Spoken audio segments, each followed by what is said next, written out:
Hello ടീച്ചറെ, അത് കണ്ടേ അവൻ ഇന്ന് ഉച്ച വരെ ഉണ്ടെന്ന് പറഞ്ഞിട്ട് അവൻ ഉച്ചയ്ക്ക് ഇങ്ങ് വന്ന് ഇവിടെ ഉണ്ടവൻ. അത് ടീച്ചറെ എനിക്ക് അറിയത്തില്ല ടീച്ചറെ. അങ്ങനെ ഞാൻ നാളെ എന്തേലും ഒരു കാലത്ത് 10 മണിയാകുമ്പോഴത്തേക്ക് ഞാൻ അങ്ങോട്ട് വന്നേക്കാം. നാളെ എന്തേലും എനിക്ക് പണിയില്ല, മഴയൊക്കെ അല്ലേ. ഇത് അവിടെ സ്കൂളിൽ എല്ലാവരും അറിഞ്ഞില്ലയോ? അവനെ പറഞ്ഞു വിട്ടയാണോ അതോ ഇനി വേറെ എന്തേലും ആണോ?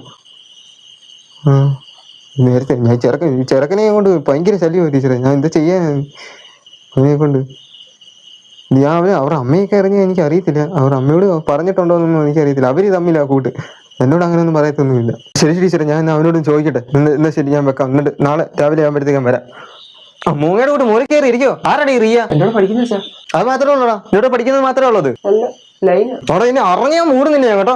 വീണ്ടും ഞാൻ സ്കൂളിൽ പോയി പഠിക്കുന്നത്. ഇന്ത്യന്റെ രാജ്യമാണ്, എല്ലാ ഇന്ത്യക്കാരും എന്റെ സഹോദരി സരമാനല്ലയോ? അച്ഛനും സ്കൂളിൽ പോയി അതന്നെയല്ലേ ചെല്ലിയത്? അച്ഛൻ ഇന്ത്യയിൽ നിന്ന് തന്നെയല്ലേ കിട്ടിയത്? ഞാൻ അങ്ങനെയൊന്നും അല്ലേ ചെല്ലിയത്. ഇന്ത്യന്റെ രാജ്യമാണ്, സാറിനെ വെച്ച് ബാക്കി എല്ലാവരും എന്റെ സഹോദരി സാറന്മാരാണ്. ഞാനും അങ്ങനെയാണ് ചെല്ലാറുള്ളത്. റിയോ വെച്ച് ബാക്കി എല്ലാവരും എന്റെ ബ്രദേഴ്സ് ആൻഡ് സിസ്റ്റേഴ്സ്. പിന്നെ അച്ഛനും പ്രേമിച്ചല്ലേ കിട്ടിയത്. പിന്നെ ടാങ്കിലുള്ള ടാപ്പിൽ നിന്ന് വരത്തുള്ളൂ. ഞാൻ ടാങ്കിൽ കുറച്ച് ഐസ് വരിട്ടെ, പൈപ്പിൽ കൂടെ ഐസ് വരൂടാ. ഇല്ല, അത് വെള്ളമേ വരത്തുള്ളൂ.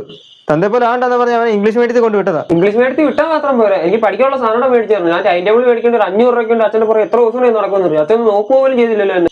പീരിയോഡിക് ടേബിളിന്റെ കാലടിച്ച് പറഞ്ഞ അച്ഛന്റെ കയ്യിൽ കാശ് വാങ്ങിച്ച എന്റെ അടുത്ത് നീ ടൈം ടേബിളിന്റെ കാശ് ചോദിക്കില്ല മോനെ. അപ്പൊ ആ പ്ലാനും ചീറ്റി. നോണ്ടേ തന്തയുടെ അരേ അഴകെട്ട നോക്കല മോനെ.